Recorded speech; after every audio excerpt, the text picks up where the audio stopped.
Hello and welcome to episode 30, episode 30, man. We're in 30s already. We're moving right along. We do appreciate you guys for watching and commenting. You know, we had lots of great support this past week. Shout out to Commonwealth Picker we actually were able to take a little RIN field trip last week. And we're away at the 100-mile yard sale. Was that last week or week before? Like, time is flying. Look, don't ask me. I'm bad with time. 2 weekends ago. 2 weekends ago. So then Kevin was gracious enough to come and be a part of the show. So if you didn't get a chance to watch that episode, go back and do it after the show's over. Of course, you can just rewatch that. But we do thank you guys that came through and watched that episode. We did have quite a few great comments that I do want to take a moment and share. But before we get into that, let me tell you about what's going on today. Today, we got some breaking news that you will not want to miss. It has to do with Mercari. We're also going to be talking about Mercari and how to list. So stick around for that. If you're not familiar with Mercari, if you're not using that as a platform, it's just another resource, another tool out there to make sales. We're going to be talking about something that is on the cutting edge. On the cutting edge when we talk about what's new for eBay, what's new for some of these other platforms, how life could get easier for you with a little assistance. If you can get ahead of the curve in this, you might have an advantage. We want to talk about that. We also want to talk about some sourcing strategies that works well for most of us here on this panel. If you saw any clips or updates from the 100-mile that we are all a part of, we definitely did not go home empty-handed. And one of these sourcing things that we're going to be talking about with Leroy will help you to learn to do the same. Why buy one when you can buy a lot, right? Ones and twos are totes and totes. Like, what do you want to do? Our lawn and leaf trash bags. We're down for that as well. So stick around for those. Do want to read a couple of these comments real quickly. I do thank you guys. Notorious Witness says, yeah, Commonwealth Picker, what a treat. Awesome video, guys. We had another Bukowski quote, said, great show. And he was talking a little bit about our speaker. We do apologize. Apparently, I was a little quiet on the show last week. I know that's unusual if you've been around me for me to be quiet, but it was technical and not me. So Sue Janowski says, awesome show. Appreciate all of you. Keep on doing the great things and educating us. Thank you. RIN. Cat Whisperer. OMG. Fantastic idea. Community death pile sale. I will bring a box truck. That would be an awesome event. And then Uncle Steve, shout out Uncle Steve, man. If you have not met Uncle Steve, he is one of the nicest guys you'll come across, unless you're trying to get golf clubs the same time as him. Then he might throw a bow or something. But no, we love Uncle Steve. Thank you for leaving your support. Great group of resellers, and more importantly, good people. So those are some of the comments of the week. There's more to get to, but we don't have time. We've got to get down to the nitty gritty. And we're going to start off with some breaking news with over the years.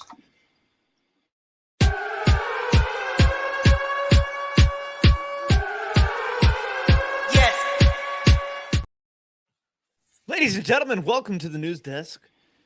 I'm your host, Tim from Over the Years. And yes, we have breaking news. Breaking news. I don't even know if this news has been broken, but it was broken to me today live on Listening and Loafing here at the Reseller Information Network. If you guys didn't know, we are live every Tuesday at 9 o'clock a.m. Eastern Standard Time to about noon doing our live Listening and Loafing show. So come on by and hang out with us on Tuesdays. So I was doing a listing today on Mercari. I was actually cross-listing from List Perfectly. And my listing popped up with a little box that was basically like the eBay sell similar option. So I was posting a Pokemon card and a box came up, and it is in beta. This is beta. It came up and it said that there was similar listings, and if I wanted to, I could choose one of those listings, and all of the categories that matched my listing would automatically cross over and I wouldn't have to fill them out individual. So that is something to keep an eye out for as you're listing on Mercari. This breaking news that now it might be even. I mean, Mercari is already one of the easiest platforms to list on, and we're actually going to show you how to do that here momentarily. But this could make it even easier. So you could probably bang out a lot more listings now on Mercari than ever before. So keep that eye out for the beta drop on that new Mercari feature. Yeah, we did have a question come in this past week, and they were asking about listing on Mercari. So, Philip, I don't want to butcher your name. I've already butchered it numerous occasions. Catalano, I believe is his thing. He said, maybe we can do an episode on listing other platforms. I don't know much about Mercari. Would like to know if it's easy to ship on it like eBay using a thermal printer. We actually are going to do a little 101 talking about Mercari once again with Tim over the years. All right, so for those of you that don't know, I list on every single platform pretty much that is available on planet Earth. For those of you that don't know, I'm actually have multiple computers in here because this is my my beautiful face computer, and this is my work computer when I'm doing my listings. Also my travel computer when I bring it to go meet up with these guys and I map out a yard sale route, like a great explorer would of previous generations. So I am going to now bring up my screen on my other computer, and we're going to go through a Mercari listing, and I'm going to walk you through this multiple ways, okay? Because my setup is already set up for a list perfectly cross list, but I will show you how to get through each step if you're just listing directly on the Mercari. In my honest opinion, Mercari is probably the easiest platform of all the platforms to list on. It's just very user friendly. And at the end, I will go over the shipping process as well. So without further ado, let's go ahead and bring on the introduction to how to list on Mercari. And there we go. All right. So is there a way? Yeah, we'll do this full screen layout. There we go. All right. So as you can see, this is the Mercari, just the actual layout of it. Okay, so automatically at the top here, you can see I've already uploaded some photos. Now, if you want to if you're not cross-listing and you're listing yourself, it's very simple. You just click on add another or add photos, and then you'll be able to grab photos from your computer right there. Then you're going to go down. You're going to get a title. You can see here I've already put in a title. Your title limit's going to be 80 characters, which I believe is the exact same as eBay, if I'm not mistaken, correct? Yes. Yes. And this is an upgrade that Mercari has made over time because previously they weren't all the way up to 80. So now you can see you have 80 characters in your title. Now you're going to have your description right here. Once again, you're going to get 1,000 characters in your description. So this is a template description that I use for my cards because I want people to be very aware of what they're buying. So as you can see, I have used the full 1,000 characters in my description. Now, down here, you're going to get 3 hashtag options. So I always use these hashtags. So right now I'm listing a Cam Thomas basketball card. So I'm going to use Cam Thomas as one of my tags. I'm also going to use the Brooklyn Nets, which is the team that he plays for. And then I'm also going to use rookie card because a lot of people like to search the rookie cards. So you can use your hashtags here depending upon obviously what you're selling. You can get very specific, or you can get vague. You could just put basketball card, things like that, whatever you think is going to be most suitable for your actual listing. Now we're going to go down to here in categories. One of the good things about Mercari is generally when you're listing, it will give you suggested category options, okay? So right here, I'm going to use the suggested category options. And you can see that it's going to give you multiple different ones. Mine is going to be right here in the basketball trading cards. So now you can see if you were to fill out these by yourself, it's going to be a 3-step category option.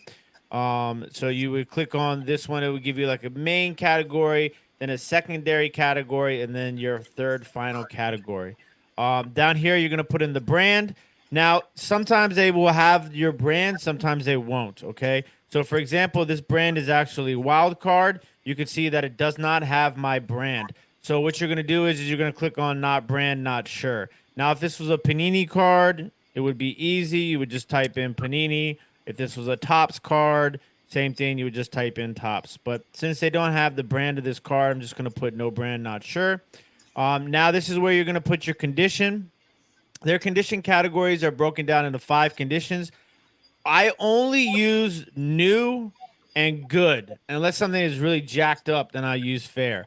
But I never put anything like new just because I feel like that's a trap category. Now, that's just a personal preference. You're more than welcome to use that. I only use new if it's brand new or good. Those are the only 2 ones that I use just because I like to protect myself and feel like I'm not, saying that something is like new, and everybody's idea of like new may be different. So I always just like to use good as a general one. Then you have the optional selection of color if you want to use that. Now we're going to go into delivery. So generally, I always select buyer pays for delivery. You can do that you'll pay for delivery, which is basically free shipping. And then if you want to incorporate the shipping costs into your price, you can do that. Or if you just want to do free shipping, which I would never, ever, ever, ever, ever, ever recommend using free shipping on anything. But that's up to you. So I'm gonna do the buyer pays. So now you're gonna have your option here. Now, when I'm doing out my Mercari listings, I never fill out how big the package is. I always do by weight. And I only use USPS shipping if it's going to be first class, because let's say that it's 3 pounds, right? Now it's going to give me my options for carriers. You can see USPS is going to be way more expensive than UPS is going to be, or FedEx is going to be. You could use FedEx Ground Economy, but I mean, that's going to be 5 to 14 days. And on Mercari, you do not get paid until it has been delivered. So you definitely don't want to wait 2 weeks plus to get paid. So anytime I'm doing anything that's over first class, I always use UPS Ground. Okay, now this particular item is going to be first class. So I'm going to go over to 4 ounces, select carrier. I'm going to go up here to USPS, save, and now it's done. You also have these options of local delivery, shipping and local delivery, or ship on your own. You provide your own label. You could buy your own label via pirate ship or another option. Then you're going to set your price. I don't remember what I'm pricing this card at, but we're just going to say $5 for right now. Now, if you do something that's higher than $5, let's say $10, they do have a smart pricing option, which will you set the minimum price, and your item will lower its price over a certain amount of days. I generally do not use that option ever. But once again, that's a personal preference. And then once you're done there, it's just a simple click of list, and your item is now officially listed on Mercari for sale. As you can see, once again, this item was cross-listed using List Perfectly. But there you go. Now your item is completely listed. Very, very simple as far as listing on Mercari. It's absolutely, in my opinion, one of the easiest, if not the easiest, platforms to list on when it comes to listing on any of these platforms. So hopefully that helps answer the question of and okay, so when you're printing a label, that's the last part of the question. When you're printing a label, you're going to go to here. They will send you an email label. You can also go down here and you can see your listings. And then you would go over here into in progress. So there would be an item that if you sold, it would be in here in progress, and then there'll be an option over there for you to print the label from Macari directly there. It basically pops up on your screen, and then you just want to take a snapshot in Adobe, which is, I'm sure if any of you guys have printed labels off of non pirate ship options, you would just copy the label there, and then you can print it to your thermal printer like any other label. I believe that was part of the question. So if there's ever any questions about going into printing Macari labels, next time I get a Macari sale, maybe I'll just take a little screen video so that we have it on backstock. If somebody asks, we can upload it and you guys can see how we do it from there.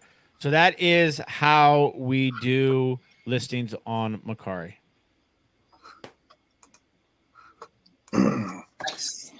So I know for me, I've sold only 2 or 3 items on Macari ever, but I have not. I really haven't. It's like everything else. If you don't list in a platform, you're not going to sell in a platform. That's just common sense, right? But being consistent with it's one of those things. One of the things I will say about Tim is, man, if there is a platform, it's on the horizon or it's here. He's heard about it, knows something about it. One of those kind of things. Him and Cernoch both do a lot of cross listing to multiple platforms. I'm currently just on Posh and eBay myself. But Macari may be on the horizon again because cross listing has become way easier than what it used to be. If they ever figure out how to take it down off everything, it'll be clutch. But hey, we're going to get into another trending topic, talking about listings and how easy it can get. And this time we're going to turn it over to Cernoch in the trending.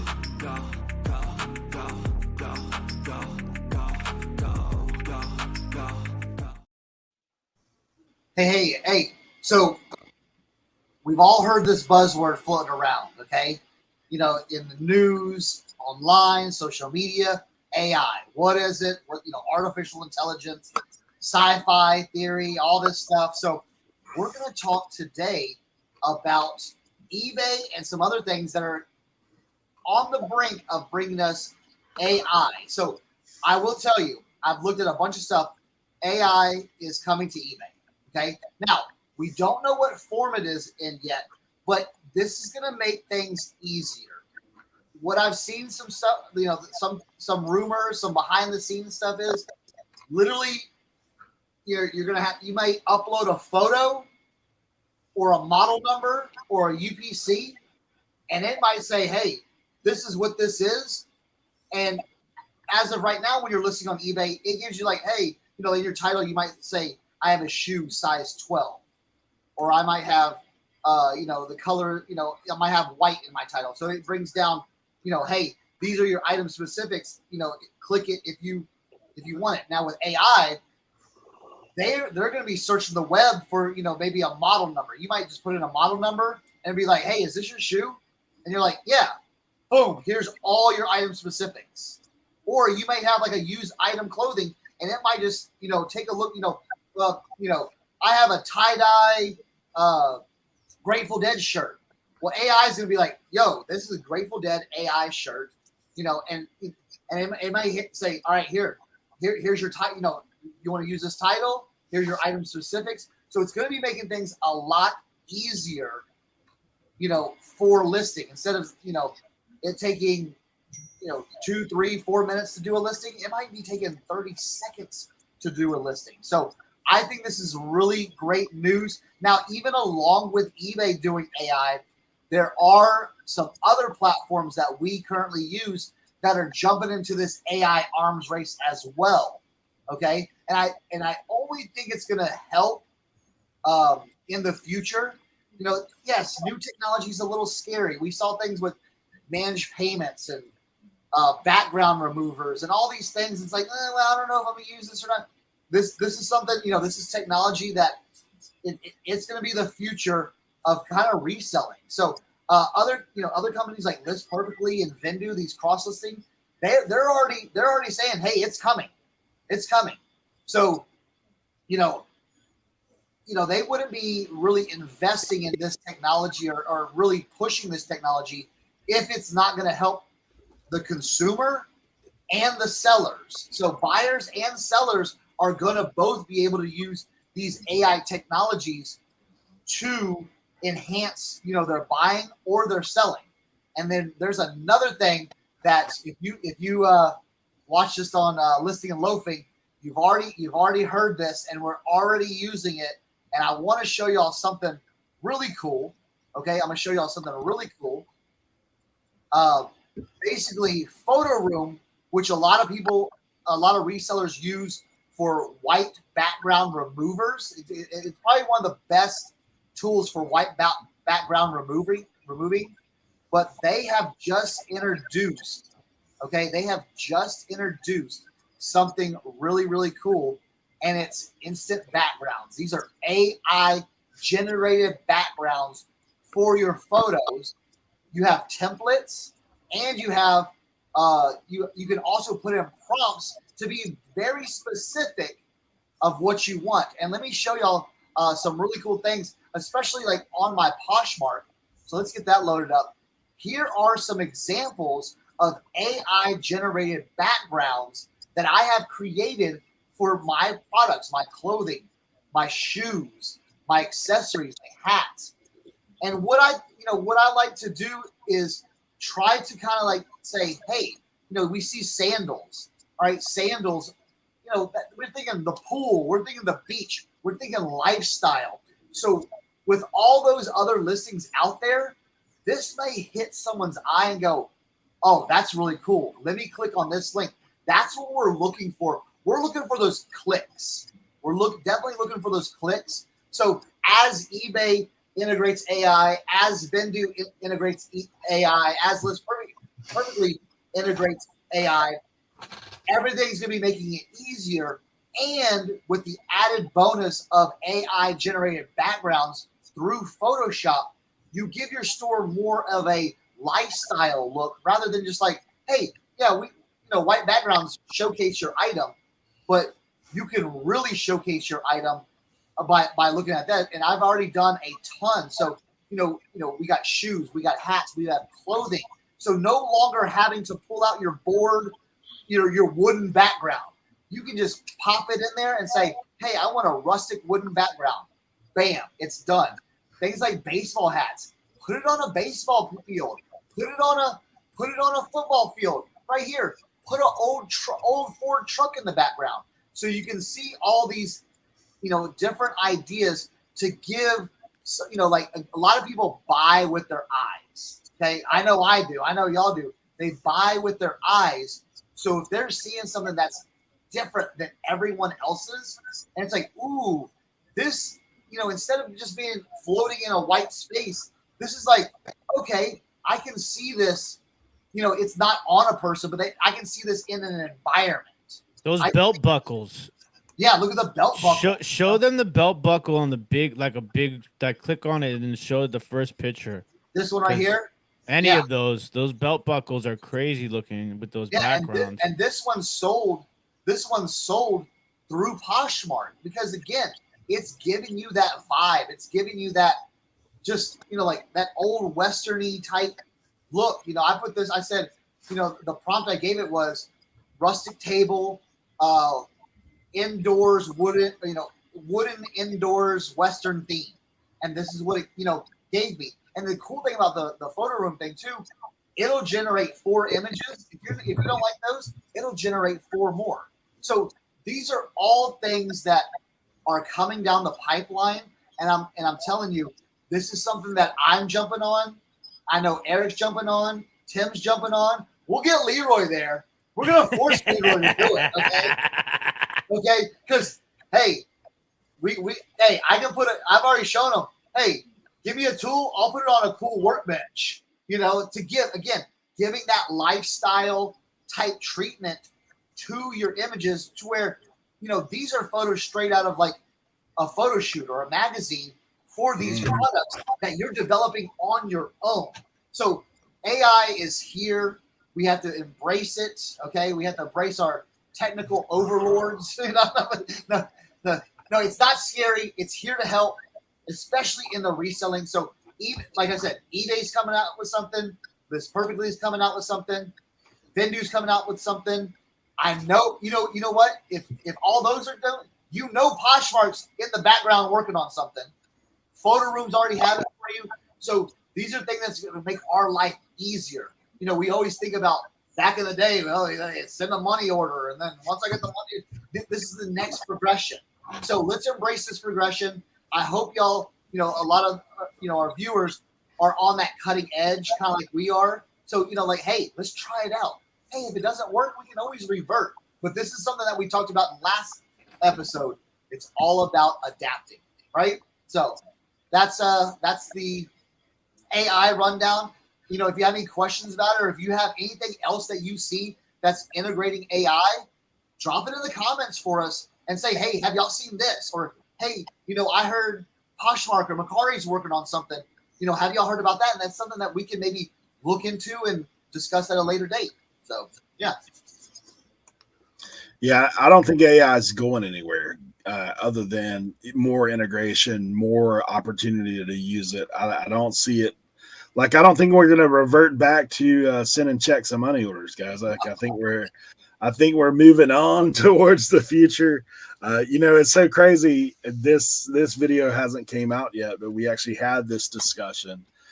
It'll be dropping on a video before long, talking about what the future of reselling looks like. And I mean, it may be as simple as going in and taking a picture of something and saying, okay, we need a listing on this platform, that platform, this platform. And it's really the race to who gets there first and being ahead of the curve. You don't want to be playing from behind. That's for sure. You want to kind of get out ahead. So our next episode, we were talking about sourcing for 2 or 3 weeks. We spent some time on sourcing, but this is one of those sourcing strategies that I wouldn't necessarily call this a deep dive, but more along the lines of reseller hack. And we're going to be talking with Leroy about this very strategy we saw live in action while we were at the 100-mile yard sale. So we're going to jump in with Leroy.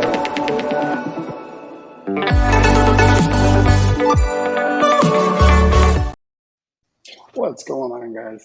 So, guys, listen. So, everybody has their own ways on how they like to go thrifting, where they like to go thrifting, how they There's no wrong or right way, okay? There's no amount that you should have, or amount that you shouldn't have. It's all on your own person, like what you come up with and how much you have to spend and what you want to buy. But there are times where you'll go to a yard sale, flea market, even an auction, where you'll say, okay, how am I going to do this? I really want this piece, but they want $60 for this piece. I really want it. I know it's worth $125, but I'm not paying $60 for it. Like, you're out of your mind, right? So then you look around and you're like, okay, I really want this piece, and they want $20, but it's worth $100. And you're putting your head, okay, so that piece just took away from the other piece. So now that $60 is getting thinner, okay? What we all call that is now you're going to stop bundling. So you want to stop bundling stuff, and you want to ask some questions first. I always break the ice first. Hey, how much do you want for the cell phone? If they say, I want $85 for it, well, I mean, I'm walking away. Cernoch's walking away. Eric's going to tell you no and explain to you why he doesn't want to walk away. But myself and Cernoch, if it gets too bad, we're going to walk away. We're not going to haggle an old lady with a trash bag. But all that being said, this is about bundling, guys. So me personally, when I go somewhere, like I said, I'll break the ice. Hey, how much is this tool? And they'll give me a price, and I'm like, ooh, that's super cheap. And then I get like 5 or 6 things together, and I'm like, how much is that? And then they'll give me another price. At a certain point, I'm not asking no more. I'm just piling stuff up. And some stuff, like I said, might be a little bit more expensive, but if you add 3 of these in, then it's going to bring the price down. You can make money off those. Those are a quick seller. You guys go out there and you might find something that you can sell all the time, but it's only $10. But you can sell it all the time. And if you throw it in, you're paying 50 cents for it. So build up that little 4 or 5 pieces that are $10 each. Now that's $50. that you just gained, and it will take away from the item that you had to pay up for. Leroy, you bring up some interesting stuff because we've all been there. Hey, if you can buy one for this, then how about all this?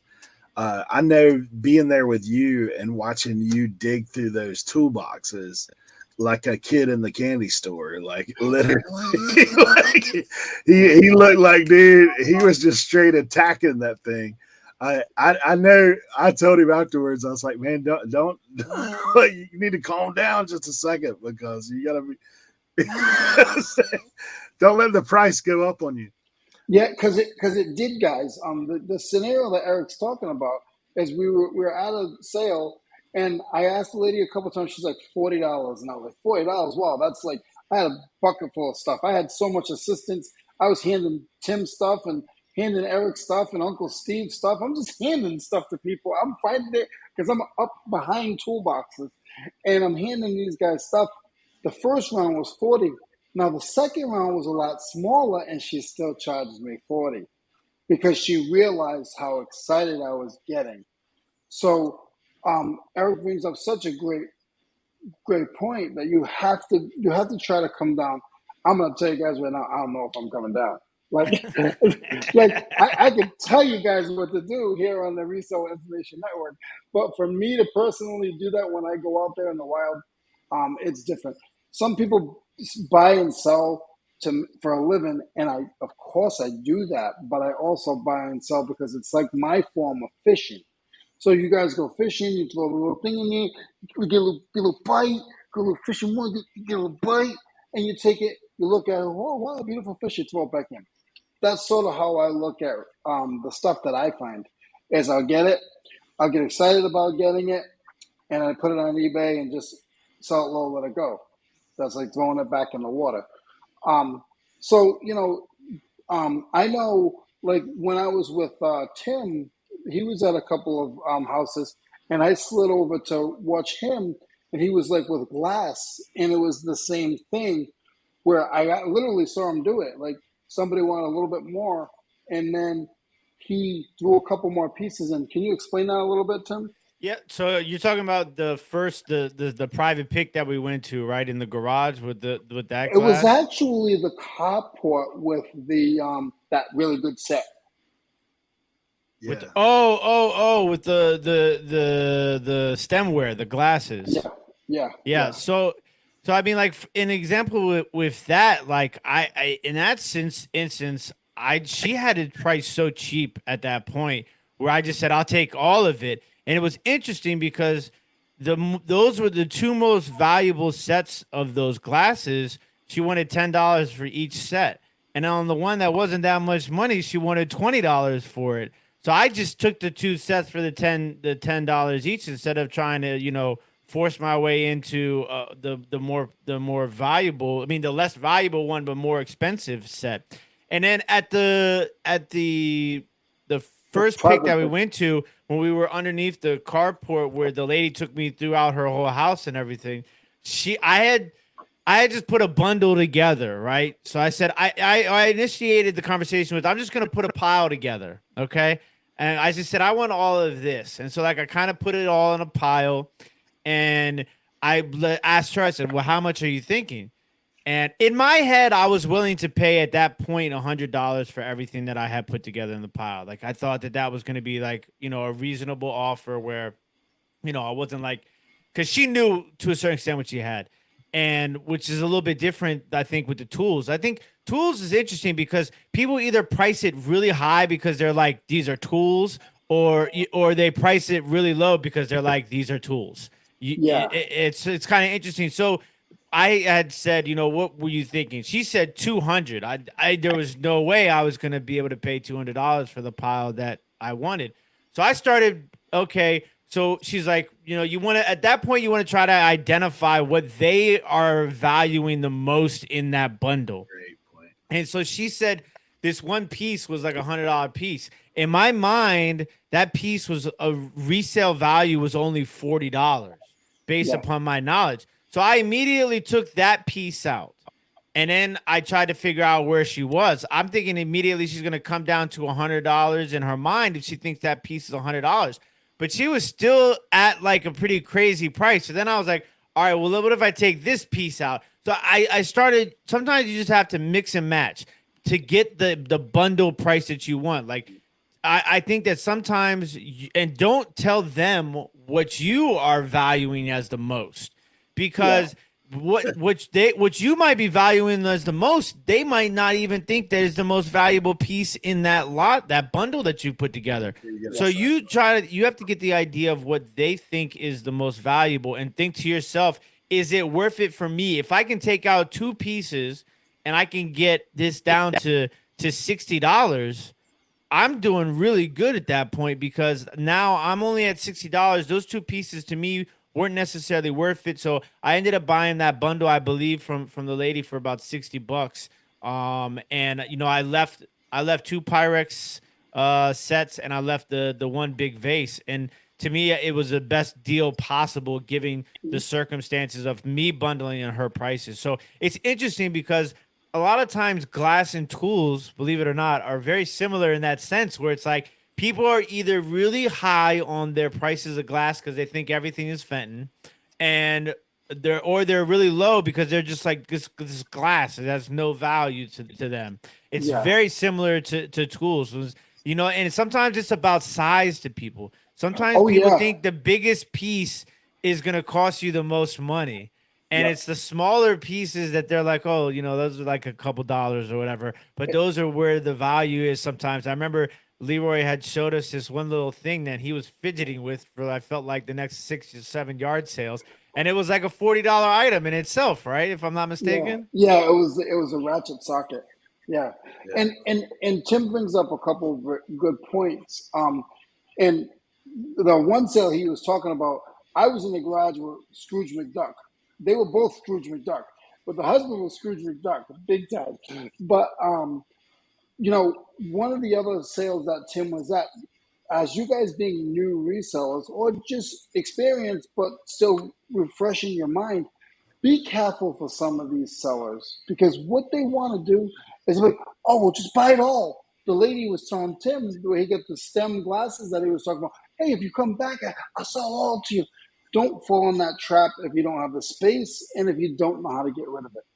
Because they will put, 1000%. once they see, just like that Leroy fishing, once they see you on that hook, they're gonna keep putting bait on there. They're gonna keep putting bait on there. You have to know a point where you say, you know what, okay, I've had enough. That I'm good with what I have.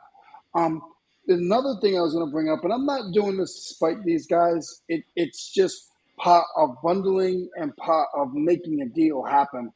When we went to Mr. Carl's house, I was the first one in the pot. I was the first one in the pot. I went and got a couple small things. We already knew that they could be a little high with their prices. So I went in and I brought 2 little boxes, and I didn't lose money, but I wasn't making much money on what I bought. I paid $80 for 2 little boxes, but you got to remember, you also can't bite yourself. You can't bite yourself. You have to make sure that sometimes you gotta push a little bit out. You push it out to open up the door. And once she realized I wasn't gonna try to nickel and dime her, because I didn't tell her $80. I told her a lot less, but she was at 80, and I didn't want to lose the deal for my guys. So I just went with it. I had already done very, very well at that other sale that was that day. So I knew that my money was golden for the day. So, I was good at that point. But, don't get discouraged. And sometimes you got to pay up a little bit. You got to pay up a little bit. I don't want to keep dragging this out, but like Eric, like we were talking about, Eric went up with trash bags. Eric goes upstairs bundling. Him and Cernoch grabbed all the stuff. They were bundling it in bags, and they brought it upstairs. He didn't bring up all the bags. He brought up one bag. He brought the one bag up, and he's showing a couple of pieces out of the bag to get an idea where her head was with the clothes. Eric, I don't know if you want to jump into that at all. Well, Um, before you do, another thing, because in the same story, sometimes it's good to be strategic with the order in which the items you show in your bundle. Okay. Yes. Because I came in next after Leroy, and I was like, because I remember Cernoch was like, "This is it's not gonna happen." I was like, "Well, I guess I better go shoot my shot now." So I had stuffed all the stuff I had found in the barn in a woven basket. Like I don't even know how I did that. But anyways, so she's like, "Well, let me just show you what I got." And so like I started out with some of the things. Shout out to Rod picking and punching. He had left some stuff that he wanted me to try and get for him. So I was like, "Oh, I got these coloring books and I got these pins." And then I was like, I got a couple of kids shirts, so I started showing her the kids shirts. And then so like she was already like in the mindset, okay, there's nothing. I've showed her like probably 6 or 7 items before I showed her anything that was like going to be like, okay, this is going to be an uptick. We're going from $1 items, because at that time she's probably thinking in her head, okay, she's got 7 like low dollar items. And then I show her an adult size t-shirt, and then another like small item. And so by the time I had finished showing her, she had came to the conclusion of what was it, $40, 25 bucks, no, $25, $25. $25. So But yeah, she also made about $800 in about an hour, yeah, because she she made definitely. 4 off of the guy in front of us. She made 100 off of me and you. She made another 2 off of Everybody Cernoch else. and Eric. So she had made her money. But, guys, it's really, really important to not be afraid to bundle, and not be afraid of, if you really know that thing is a good seller, try to get some other things into the mix. I don't know if I seen Cernoch buy one thing the whole time I was there. Every time I saw him at a sale, he had 2 or 3 things in his hand. He wasn't Mm. just getting one. There are sales that I went to that I would just get one thing. But Cernoch, like every time I saw him, if my memory is correct, he always had, it wasn't a lot. Like me, I'm getting 1 or I'm getting 50. Cernoch, he had like 5. Like every time I seen him, he was like just grouping like 5 together. So, we want to do here at the Resale Information Network, we want to tell you guys live experiences. I'm not trying to tell you a story. We're telling you the truth of what we've seen each other do. We go to these sales on purpose together to learn.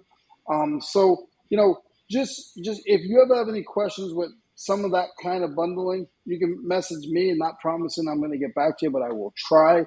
Leave it in the comments down below so we can talk about that stuff together. There are things that you guys might not be sure of. You want our opinions, put it in the comment below. Thank you, guys.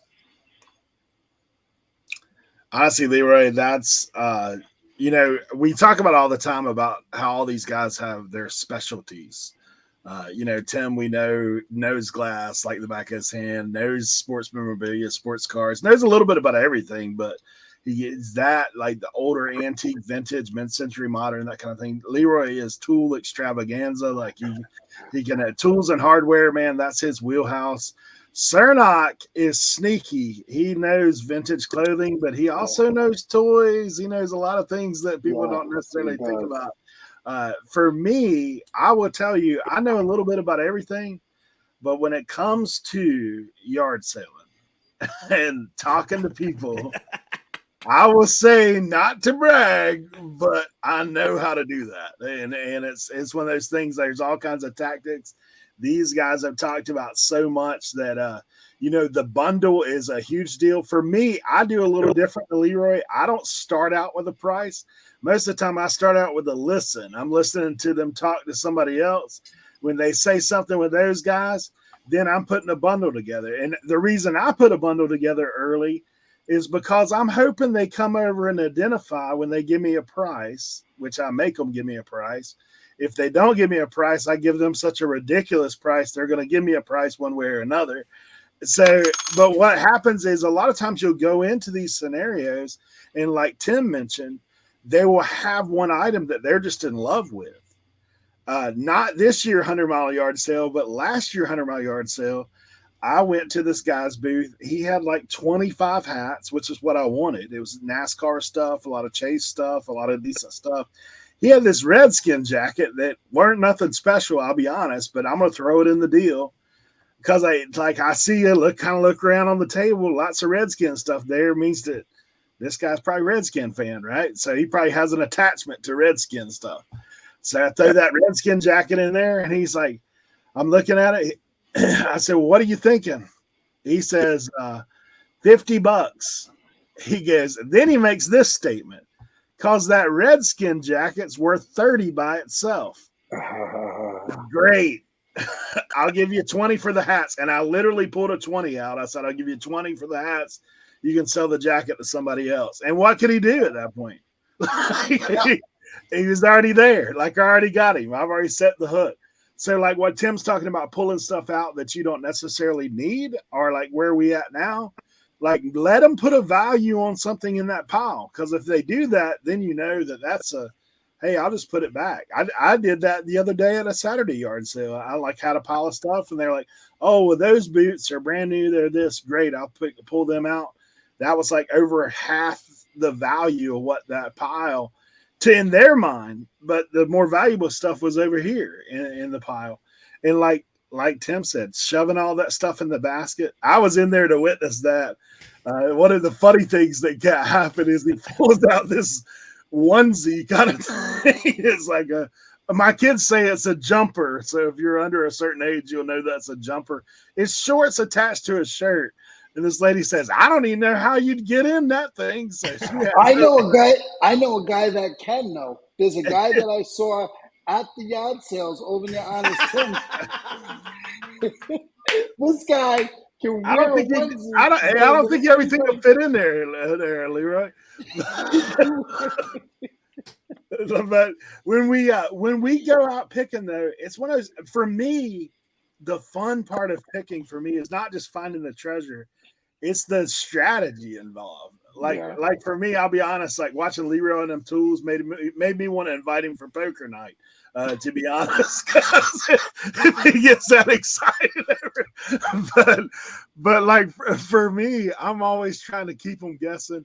Like these guys have said about tools and glass. You know what? Most of the time, that common denominator is it the ladies' stuff or the man's stuff. Because depending on whose stuff it is, that's how much the price is going to be. Guys are going to value their tools. Ladies don't give a rip about the guys' tools. But the same with glass. If you were to take that vase up to, not at that sale, because that guy probably would have charged you double. But if you take it up to a normal person, they're like, buck, 50 cents, get out and take it out of here. You know, that's less I got to haul in the house. So end of the day, bundle is key too, because the more you're taking out of there, the happier they are, the cheaper it gets. So there's some good tips. Cernoch, you got anything to add? One thing I always say, like, bundling is great. Here's one thing that, like, it's not really about bundling, but it has to do with it. Where, like, you take out an item, be ready to walk away from an item. Yes. If it's too expensive for you, walk away from it. Because here's the thing, and I think we talked about this last time. Around the corner might be something very similar to that, especially when you're going on these long yard sales or these long yard crawls. Man, if you come across basketball shoes and they're like, I want $30, $40 a piece for it. Whoa, that's, I'm not going to be making much profit after, I might sell them for 60 and break even. But so leave those, because the next yard sale you go, you may see something very similar and they're like, $1 a pair, let's go. I mean, I was at the church sale in the 100-mile yard sale. Guy right next to each other. He had clothing.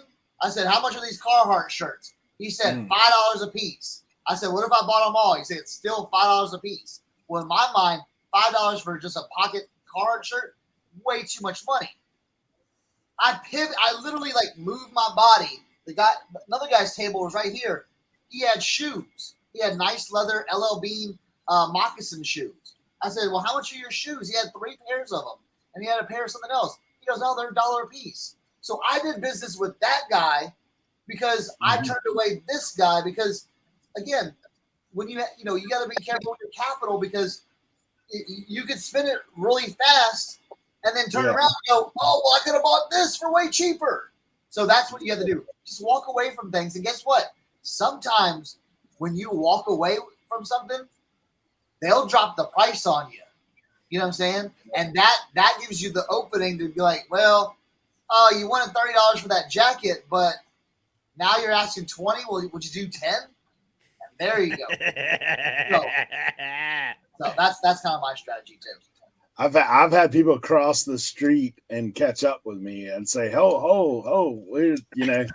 like I've had that happen before. Like you said, you start to walk away, man. It's one of those things. I mean, honestly, for me, it's fun. For me, it's fun to see. I always enjoy making an experience for everybody at the sale. Like that's just kind of what I do. Fortunately, I don't put out that many garage sale videos because I know I would get murdered in the comments for negotiation that I like to do. But honestly, guys, when you're a reseller, though, that's your capital, man. That's your business. That's your money. You know what you're gonna.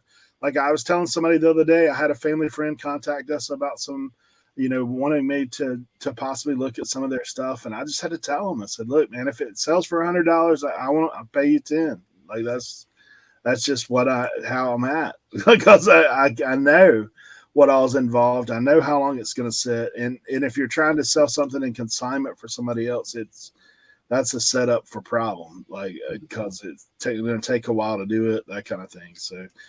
But yeah, when you're out there selling, think of the bundle, bundle it up. I always pick up throw-ins is what I call it. So like if there's a pile of 3 and I make it 4 or 5, it's going to cost the same. So you might as well throw it in. We do have a couple of questions today from the chat. So let's get into them real quick. And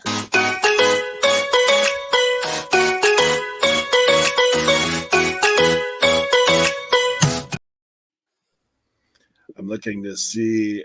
I had someone ask me, and I'm pretty sure it's a new subscriber to the channel that we actually had in chat today. Kristen Blazing Game says, any tips on cleaning Birkenstocks? Well, we got somebody. Okay. Birkenstocks. Now, I will tell you, there's so Birkenstocks is for some people that don't know, is a German company that makes sandals, like a clog sandal or a strap sandal. They use cork, they use leather, they use rubber. It's very identifiable, very great for resale. Now, there's kind of a cult following with Birkenstocks, and it's going to sound weird because when I tell people that, I sell used shoes, they're like, what? Other people's feet have been in there. I'm like, yeah, but you can clean them. Now, here's the thing. Sometimes with Birkenstocks, people will buy them like pre-owned and they're dark and nasty looking, but that's just your foot sweat or foot impression. Now, here's the thing. One tip that I can give you with like the leather, kind of like leather suede-ish sole, get some leather lotion. Leather lotion is your friend, okay? And get leather lotion and apply it on there with a brush and just brush it in. And it will darken everything and it won't look so stained, and it'll kind of give a little more life back to the Birkenstocks. And then if you have leather straps, just throw the leather lotion on there as well.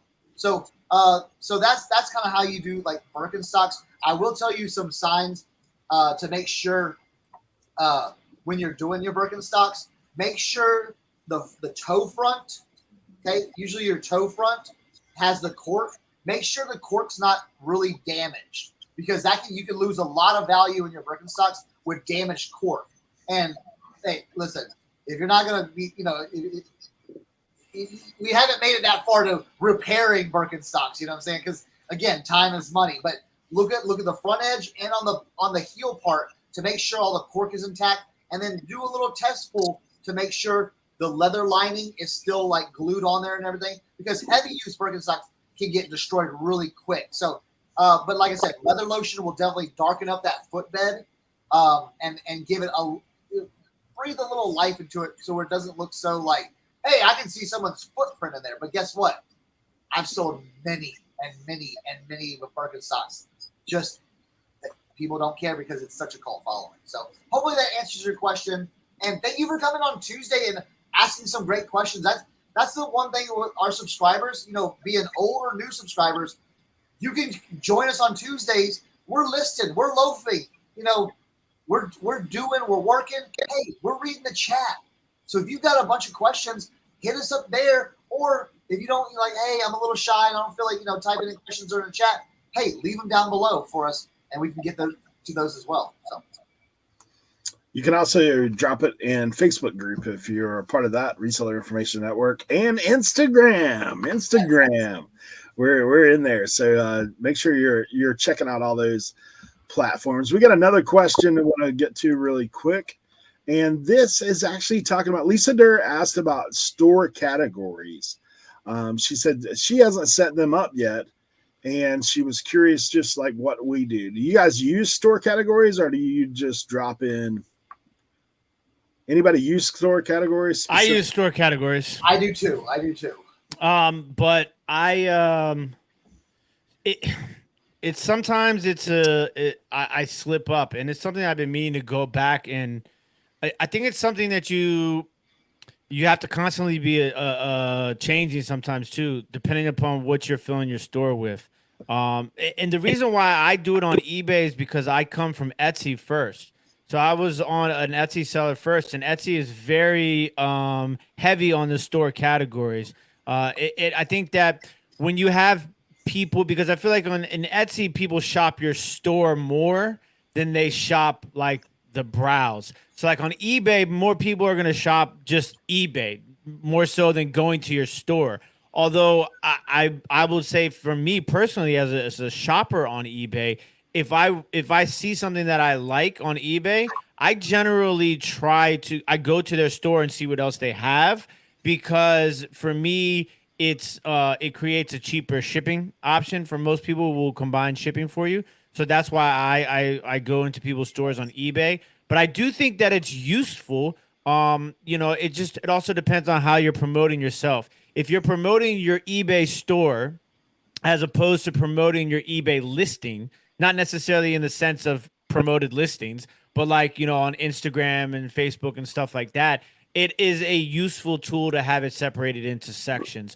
I think of my eBay sections are a little bit different than my Etsy sections, but on eBay, it's like China, porcelain, ceramic. I have a glass section. I have a sports section. I have a clothes section, a jewelry section, a video game section, stuff like that. I think it's also useful to people who are like me, who literally sell everything, to kind of like format it. If somebody just wants to come to your store and look at sports cards, or if somebody just wants to come to your store and look at clothes, it's a little bit easier. So that's how I generally break down my store sections or categories. I think in Etsy they call them categories. I can't remember what they call them on eBay. I think they call them categories also, I believe. I'm not 100% sure, but it's either categories or sections.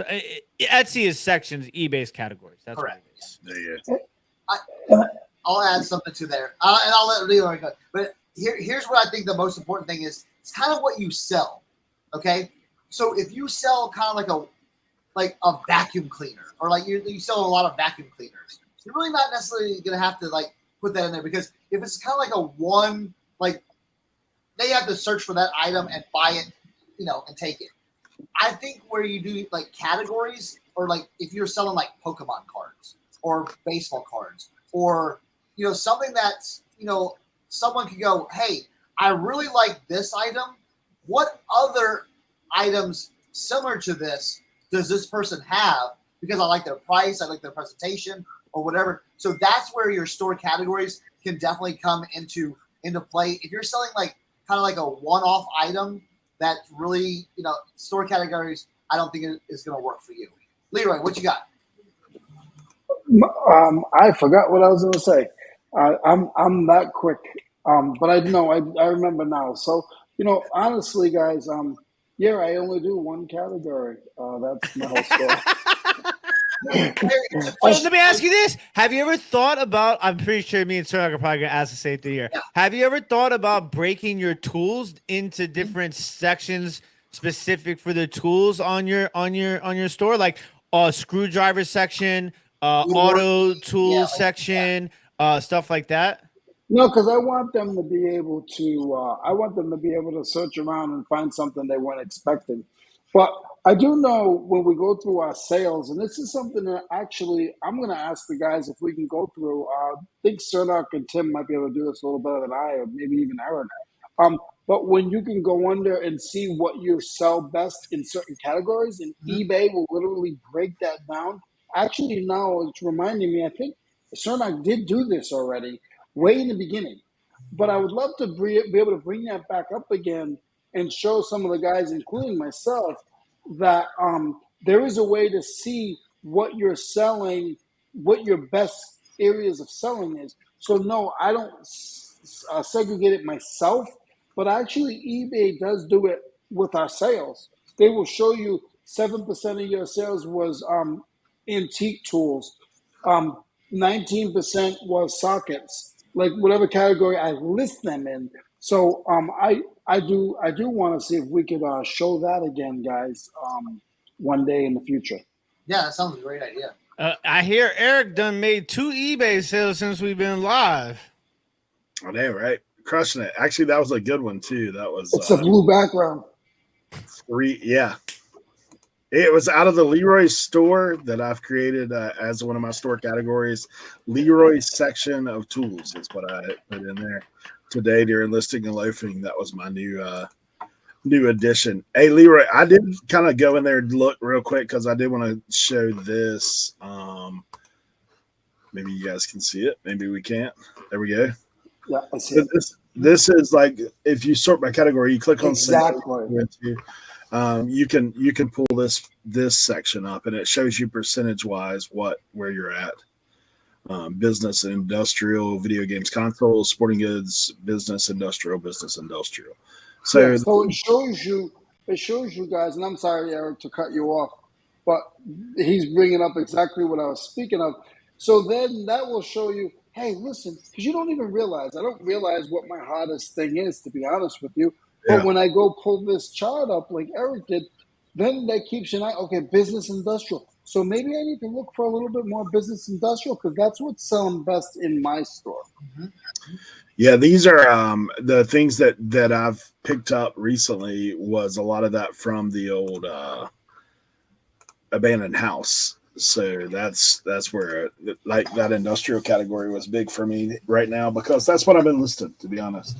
But you know, for us, as far as me using store categories, the only time I've really used it, I have taken and ran sales by category. Like I've done that before because like at one point I had a ton of media and I was trying to move that media. So I actually ran like a 50% off sale on all media just to try to blow it out. So that's another way that categories, I don't assign categories myself. Like if that's what you're talking about, like when you have your eBay store, you know, you can create custom categories for your items. I don't do that. I just pop it into like, I allow the listing to auto populate those categories. Now I will tell you when you are listing, it's probably something you need to take a look at. Because there are times where you may have it in the wrong category, and someone, especially if you're doing similar. I usually don't notice that until I get down to the item specifics, and I'm like, "What the heck? Why are they asking me like this question about this item?" And then I scroll back up, and I'm like, "Oh, well, this is in like the completely incorrect category." Yeah, sounds similar. I've seen that numerous times, but. Hey guys, so we do appreciate y'all for being here and watching this episode. I do encourage you to go back and look at some of those sourcing. If you're interested in sourcing and how that works and what's the best way to go and all the things that we brought up today, these are tips for you to just go out and be a better reseller. That's what we try to do every day is get a little better each day. And we look forward to future episodes and what the topics you bring to us, because that's what we want to talk about. So I'm going to go ahead and pitch to Leroy. All right, guys. Well, it's been real fun, guys. I learned a lot today. learn how to try to stay awake because my new area that I'm in, I don't know if they don't put oxygen in here. I think they put like sleeping gas All right. because You look like you're in an art museum right now. your man was trying to stay awake, but it had nothing to do with what was going on. These guys are very, very knowledgeable. We need you guys to keep giving comments. Invite your friends. Please invite your friends. Tell them to come over to RIN. Ask us questions. We appreciate it. As you notice, the more involved you guys get, the more involved we get. We do this for you guys. We're not getting anything out of it but a laugh and a giggle. So keep doing what you guys do for us. And hopefully, guys, by this time next week, I'll get to my milestone that I haven't even told these guys of is I'll have 1,000 things listed on eBay. I've never had that. I've been on eBay for 20 years, and I have never had 1,000 items listed at once. So I'm pushing. I'm at 992, I think, or something like that.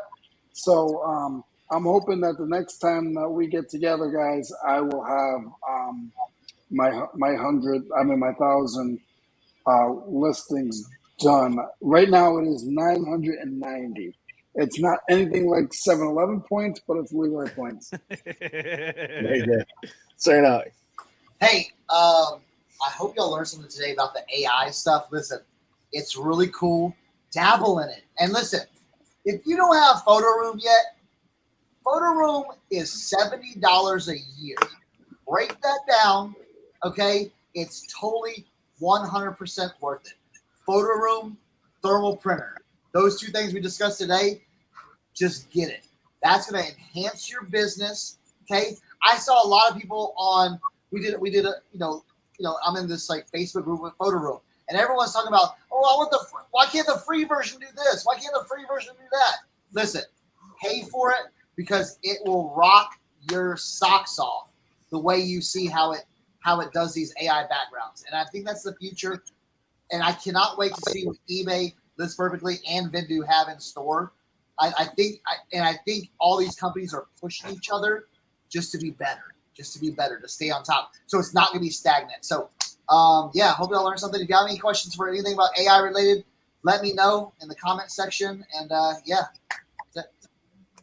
All right, Tim, take us out. All right, ladies and gentlemen, we want to thank you guys as always for another happy, fun, eventful day here at the Reseller Information Network. Do not forget, ladies and gentlemen, to check us out every Tuesday morning at 9:00 a.m.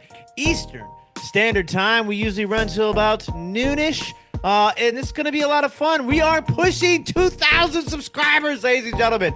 So if you have not subscribed yet already, please do so. Don't forget to tell a friend about RIN Reseller Information Network. Do-do-do-do.